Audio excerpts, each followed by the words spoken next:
정보처리 기사는 수제비! 안녕하세요. 저는 지기쌤. 두음쌤입니다. 자, 이렇게 처음 만나 뵙게 되어서 진심으로 반갑습니다. 자, 그동안은 커뮤니티를 통해서만 여러분을 좀 찾아뵈었었는데요. 이제는 이렇게 강의 영상으로 여러분과 함께 할 수 있어서 정말 진심으로 좀 기쁩니다. 그럼 지금부터 정보처리 기사 오리엔테이션을 시작하겠습니다. 자, 먼저 정보처리 기사 특징부터 알아보겠습니다.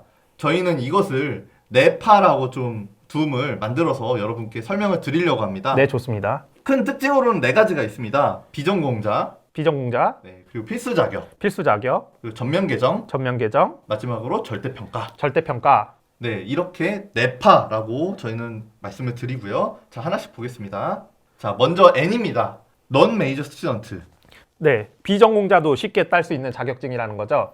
실제로 국문학과, 영문학과 친구들도 비롯해서 아니면 전자공학부 이런 모든 전공자들도 쉽게 딸 수 있는 자격증이 되겠습니다. 맞습니다. 실제로 이 커뮤니티 안에서도 합격 후기를 보시면요, 전공자보다 오히려 비전공자들이 더 많이 딴 후기들을 많이 보실 수가 있습니다. 그렇기 때문에 누구든지 딸 수 있습니다. 그리고 20대도 딸 수가 있겠지만요, 50대 합격 후기도 굉장히 많이 있었고요. 그러니까 나이나 이런 전공에 불문하고 딸 수 있는 자격증이다 라는 걸 알고 계시면 좋겠습니다. 예, 다음은 필수 자격, Essential Qualification인데요. 네, 다양한 분야에서 인정받는 필수 자격증입니다. 실제로 IT 관련된 회사들에서 기본 자격으로도 요구하는 경우가 많고요. 그리고 소프트웨어 개발 등급 산정에 있어서 정보처리기사 유무에 따라서 경력 인정이 차이가 납니다. 네. 그리고 취업의 가산점이 되는 것도 물론이고, 그리고 나중에 정보처리 기술사를 딸 때도 도움이 되는데, 정보처리 기사를 따고 네. 4년의 경력이 있으면 정보처리 기술사를 취득하실 수도 있습니다. 그리고 많은 학교에서 정보처리 기사를 따면은 졸업 요건으로도 인정해주는 그런 학교들도 많습니다. 아, 그렇군요. 자, 그렇게 해서 이렇게 필수 자격이다라는 걸 좀 강조드리고 싶고요. 그 다음으로 넘어가서 풀리 리비전입니다. 네, 전면 개정됐는데 2020년도부터 NCS 기반으로 개편이 되었습니다. 맞습니다. 그래서 NCS 기반으로 전면 개정이 되었다는 건 기존의 2019년 정보처리 기사 시험과는 달리 시험 범위가 좀 많이 바뀌었습니다. 달라진 부분에 대해서는 이제 좀 나중에 다루기로 하고요. 자, 그 다음으로 넘어가 보겠습니다.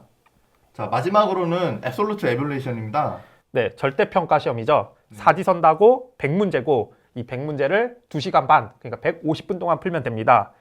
그리고 총점은 100점 만점에 60점, 그러니까 60%만 맞으면 합격이고, 이제 꽈락이라는 게 있는데 꽈락은 40%, 즉 8개 미만, 그러니까 7개 이하를 맞으면은 불합격이 되게 됩니다. 아, 40점 미만으로 받게 되면은 다른 거와 상관없이 떨어진다. 네, 맞습니다. 조심해야겠네요. 다음으로 넘어가서요, 정보처리 기사 전략을 어떻게 가져가야 될지 저희가 좀 생각하는 바를 좀 말씀드리도록 하겠습니다. 자, 저희는 정보처리 기사 전략을 1, 2, 3이라고 지었는데요. 한번 하나씩 알아보도록 하겠습니다. 네. 자, 먼저 1입니다. 1. 한 번의 합격을 목표로. 자, 한 번의 합격을 목표로 해야 됩니다. 이것은 마음가짐과 관련된 이야기인데요. 정보처리기사 합격률이 개정 전에 비해 많이 낮아진 것이 사실입니다. 근데 필기의 경우에는 합격률이 꽤 높은 편에 속합니다. 맞습니다. 네, 실제로 필기 합격률이 작년 기준으로 약 30%에서 50% 사이를 지금 상회하고 있는 상황이고요. 많지는 않지만 10명 중에 5명은 이 시험에 합격한다고 보시면 됩니다. 네, 맞습니다. 네, 실기는 좀 더 어려워지니까 그건 이제 좀 나중에 말씀드리고요. 자, 두 번째입니다. 2. 2번 봐도 모르겠으면 넘어가기. 네, 말 그대로 2번 봐도 모르겠으면 이 부분에 대해서는 과감하게 넘어가셔야 합니다. 여러분들 이 내용을요, 모두 맞춰야 하는 시험이 아니잖아요. 60점만 넘어가는 되는 시험이고요. 이 시험 과목별로 20문항 중에서 그 각 과목별로요, 12문항만 맞추면 되는 시험입니다. 그쵸. 네, 생각보다 어렵지 않습니다. 그리고 사지선다형 문제이기 때문에 정 안 되면 찍어도 되니까 너무 부담을 갖지 말고 모르겠으면 과감하게 넘어가는 것도 하나의 방법이 되겠습니다. 예, 맞습니다. 저희 수제비 책을 조금이라도 보신 분은 아시겠지만 각 내용별로 분명한 경중이 존재합니다. 그것을 저희는 학습 포인트로 말씀을 드리고 있고요. 중요한 내용들에 대해서는 굉장히 열심히 봐야 하는 내용이고요. 조금 가볍게 넘어가도 되는 내용들도 짚어주고 있거든요. 그래서 이런 부분들을 꼭 생각하시고 학습하셔야 됩니다. 네. 자, 마지막으로 3인데요. 3번 학습을 실천하자. 자, 3번 학습을 실천하자는 내용은요. 복습의 중요성을 계속 강조드리고 있는 상황입니다. 네, 책도 뭐 3번을 보면 되지만 저희 강의를 듣고 강의 정리한 내용도 3번 정도 학습을 한다면 필기는 분명히 합격할 거라고 저희는 확신합니다. 맞습니다. 학습을 한 이후에 기출풀이라든지 어떤 예상 문제라든지 저희가 계속 제공을 드리고 있으니까요. 이 부분은 걱정하지 않으셔도 됩니다. 예, 다음으로는요. 정보처리 기사 필기 과목에 대해서 조금 말씀을 드리겠습니다. 자, 정보처리 기사 필기는요. 다음과 같이 총 5개 과목으로 구성이 되어 있습니다. 네, 하나씩 살펴보면 소프트웨어 설계에서는 뭐 UML이라든지 요구사항 같은 설계에 필요한 것들에 대해서 다루게 되고요. 네. 두 번째, 소프트웨어 개발에서는 뭐 모듈화 같은 이제 실제 설계하고 개발 과정에 들어가는 그런 것들에 대해서 다루게 됩니다. 네. 그 다음에 데이터베이스 구축은 말 그대로 데이터베이스 자체를 다루는 과목인데 이거는 개정 전과 거의 동일합니다. 아, SQL이 좀 중심으로 나오겠군요. 네, 맞습니다. 네. 그 다음에 프로그래밍 언어 활용은 실기랑도 좀 일맥상통하는 부분인데 실제 프로그래밍 언어에 대해서 많이 나옵니다. 그리고 5번째, 정보 시스템 구축 관리에서는 뭐 보안이라든지 신기술 같은 그런 내용들이 나오게 됩니다. 네, 실제로 지금 이제 필기 공부를 하시다 보면요, 총 5과목인데요.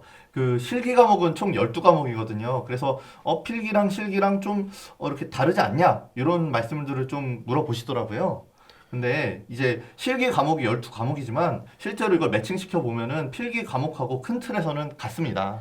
네, 세세하게는 차이가 있죠. 왜냐하면 프로그래밍 같은 경우에는 여기서는 사지선다형을 보고 답만 찍으면 되는데 맞습니다. 실제 실기에서는 이게 출력 결과가 정확히 어떻게 되는지를 단답형으로 써야 되기 때문에 네. 프로그래밍 같은 경우에는 정확히 알지 못하면 못 풀다든지 데이터베이스 같은 경우에는 쿼리가 잘 동작하는지 쿼리 짜진 걸 보고 체크만 하면 되는데 실제 실기에서는 이거를 쿼리로 작성을 할 수 있어야 돼서 조금의 차이는 그렇죠. 있습니다. 필기를 잘 해두시면요, 결국에는 실기 시험에서도 효과를 볼 수 있다는 말씀을 좀 계속 강조드리고 싶습니다. 네, 맞습니다. 네.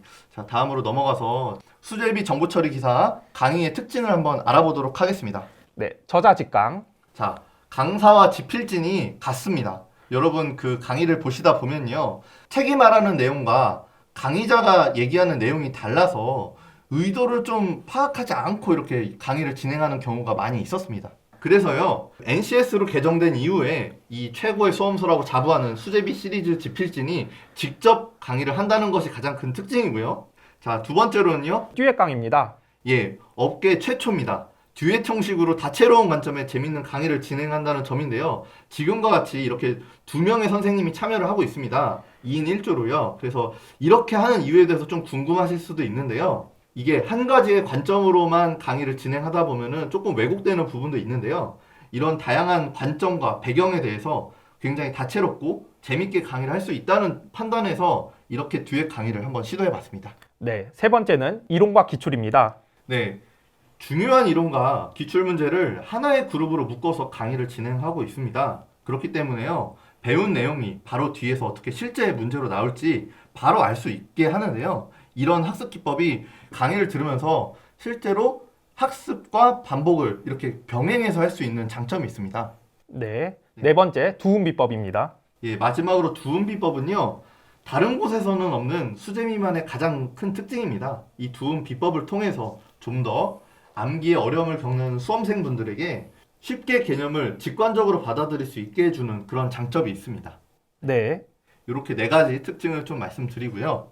자, 이번엔 지필진 소개가 있겠습니다. 먼저 저부터 소개를 드리면요. 저는 지기쌤입니다. 이제 대표적으로 수제비 커뮤니티를 관리하고 있는 카페 지기이고요. 경력으로는 정보관리 기술사를 지금 가지고 있고 정보처리 기사도 가지고 있습니다. 그리고 저는 그 신기술 쪽을 좀 전문적으로 다뤄서 여러분들에게 어떤 신기술이라든지 최신 경향 같은 걸 좀 많이 설명을 드릴 수 있을 것 같습니다. 네, 그리고 제 소개를 하면 저는 두음쌤이고요. 커뮤니티에서는 두음쌤으로 활동하고 있습니다. 그리고 네. 정보관리 기술사를 취득했고, 그리고 기사가 총 9개를 가지고 있습니다. 굉장하신데요. 이 9개의 자격증이 어떤 게 있나요? 네, 정보처리 기사, 정보통신기사, 정자계산기 조직응용기사, 전자계산기 기사, 무선설비기사, 와, 인베디드 기사, 품질경영기사, 전기공사기사, 정보보안기사 이렇게 9개가 있습니다. 예, 자격증을 취득하는 데 있어서는 두음쌤만큼 잘하시는 분이 없기 때문에요. 이런 부분에서도 도움을 드릴 수 있겠습니다. 그리고 수제비쌤은요. 수제비 커뮤니티의 수제비쌤으로 활동하고 계시고요. 컴퓨터 시스템 응용 기술사와 정보통신 기술사를 둘 다 가지고 계십니다. 양술사라고 하는데요. 기술사를 두 개나 가지고 계신 굉장히 훌륭하신 분입니다. 마지막으로 보안쌤은요. 수제비 커뮤니티에서 보안쌤으로 활동하고 계시고 저희랑 같이 정보관리 기술사이십니다. 보안쌤이란 이름에 맞게 보안 분야에 있어서 좀 탁월한 경력을 갖고 계십니다. 보안 전문가로서 활동을 하고 계십니다. 네, 커뮤니티에서 활동하던 이 4명의 선생님들이 모두 강사진으로 활동하고 있기 때문에요. 많은 시너지 효과가 있을 것으로 기대하고 있습니다. 네, 맞습니다. 자, 이제부터는 좀 저희 자랑 시간인데요. 자, 먼저 저희가 가장 강점으로 가지고 있는 교재입니다. 최고의 교재, 정보처리 기사는 수제비, 바로 수제비 정보처리 기사 2021입니다. 현재 개정이 되었고요. IT 분야 베스트셀러 1위를 다수한 경력이 있습니다. 자, 뭐 교보문고, 예스24, 알라딘, 뭐 인터파크도 있을 거고요. 다양한 채널에서 베스트셀러를 한 경력을 계속 가지고 있고요. 베스트셀러 교재를 통해서 강의를 하는 것은 굉장히 큰 의미를 가집니다. 먼저 책이 기반이 돼서 수험생들이 학습을 하고 있고요. 이제 강의가 구성이 그 다음으로 되는데 이 책 자체가 굉장히 컴팩트하고 비전공자를 대상으로 쓰여져 있기 때문에 굉장히 쉽게 접근이 가능하다는 점 말씀드리겠고요. 네, 강의는 이 책을 통해서도 뭐 학습이 가능하지만 좀 더 짧은 시간 내에 효율성을 극대화시키기 위해서 이렇게 강의를 통해서도 여러분을 만나게 되었습니다. 예, 다음으로는요. 저희 커뮤니티 소개가 있겠습니다. 수제비 커뮤니티는 카페.네이버.com에 수제비라고 그렇죠? 들어오시면 되고요. 네. NCS 개정 이후에 정보 처리 기사 관련된 최고의 커뮤니티를 보유하고 있습니다. 맞습니다. 그러면 왜 최고냐? 과장 광고 아니냐라는 그런 의문이 있을 수 있는데요. 네, 현재 2020년 12월 초를 기준으로 해서 25,000명의 지금 카페 가입자가 있습니다. 엄청나네요. 네, 실제 응시자 수랑 비슷하기 때문에 카페 가입을 안 하면 좀 손해가 될 수 있겠죠. 그렇군요. 네. 그리고 개정된 정보 처리 기사에 맞춘 최적화된 예상 문제랑 네. 그리고 데일리 문제, 그리고 각종 공부 팁 그런 자료들을 제공하고 있습니다. 그리고 빠른 피드백이 저희의 장점입니다. 맞습니다. 지필진들이 계속 하루에도 몇 번씩 카페를 방문해서 답변들을 빠르게 달아주고 있습니다. 네, 그래서 저희가 카페 활동 이력을 보면요. 그 댓글이 평균적으로 5,000개에서 10,000개 사이로 저희가 댓글을 다 달았습니다. 그러니까 그만큼 활동을 열심히 하고 있다는 걸 반증하고 있는 거고요. 이런 설명들을 보시면서 저희가 어떻게 활동하는지 좀 알아두셨으면 좋겠습니다. 네. 그리고 마지막으로 커뮤니티 활성화 단계가 높습니다. 실제 현재 기준 나무 3단계입니다. 나무 3단계요? 네, 나무 3단계는 이제 거의 오를 수 있는 단계가 이제 2단계밖에 안 남은 거거든요. 나무 3단계가 뭘 의미하냐? 이게 등급이 높다는 거는 게시글이 계속 올라오고 댓글도 계속 달리고 그리고 카페에 유입되는 인원도 계속 많다는 그러한 반증이 되겠습니다. 그렇습니다. 실제로 다른 커뮤니티 가보시면요. 아마 가지나 열매 단계는 보셨을 텐데 나무 단계는 보기가 아마 힘드셨을 거예요. 그만큼 커뮤니티가 활성화가 돼 있으니까 그만큼 많은 피드백과 그런 도움을 받을 수 있으시겠죠? 네, 맞습니다. 그리고 합격 사례를 좀 말씀을 드리려고 요 캡처를 가져왔어요. 이 수험생을 보시면은요. 아이디가 부르미불이라는 아이디를 쓰시는 분이었어요. 네. 이력을 보시면 작년 12월부터 꾸준히 계속 활동하고 계셨거든요. 계속 질문 궁금한 것도 올리시고 이렇게 답변도 받으시면서 실력을 쌓아 나가셨습니다. 네, 맞습니다. 그래서 결국에는 1회차 시험에 합격을 하셔서 그 후기를 가져왔는데요. 네, 이분이 붙은 이유는 필기를 정말 열심히 받고 카페를 통해서 혼자가 아닌 여럿이 했고 그리고 저희 지필진과 거의 대화하듯이 이렇게 카페를 방문해서 답변을 받았기 때문에 합격을 하시지 않았나라고 생각을 합니다. 맞습니다. 그래서 하고 싶은 말은 많이 물어보시라는 겁니다. 이 물어본 내용들이 결국엔 실력이 된다는 것을 말씀드리고 싶었습니다. 여러분, 이 그림이 뭘까요? 자, 보시면 영화 촬영장이죠? 계속 뭔가를 찍고 있는 것으로 보이는데요. 자, 여기에는 스크린에 나오는 배우가 있습니다. 주연도 있을 것이고요. 아마 조연도 있겠죠? 그리고 이 스크린에 나오지 않지만 영화가 끝난 뒤에 엔딩 크레딧에 보시면 수많은 스태프들이 영화 제작을 위해서 노력을 합니다. 그러면 정보처리기사 합격을 하나의 영화로 만든다고 생각을 해볼게요. 자, 혼자서 영화를 만들 수 있나요? 만들 수 있죠. 그 1인 영화라고 들어보셨을 겁니다. 뭐 연출부터 제작, 뭐 감독, 대본까지 모든 역할을 혼자 해야 하는데요. 아무래도 이제 힘들겠죠. 이제 하다 보면 힘도 빠지고요. 자, 그렇기 때문에 저를 포함한 강사진은 여러분의 합격을 돕는 스텝으로 이 자리에 있습니다. 지금 강의를 듣고 계신 여러분은 정보처리기사 합격을 달성하는 주인공이라고 생각을 하시면 되고요. 시나리오인 교재는 완벽하고요. 주인공인 여러분들도 완벽합니다. 그리고 스텝인 저희도 완벽하니까 이거는 볼 필요도 없이 흥행 대박입니다. 자, 합격 문제없이 되고요. 이제 걱정 안 하셔도 된다는 점을 강조해서 말씀을 드리고 있습니다.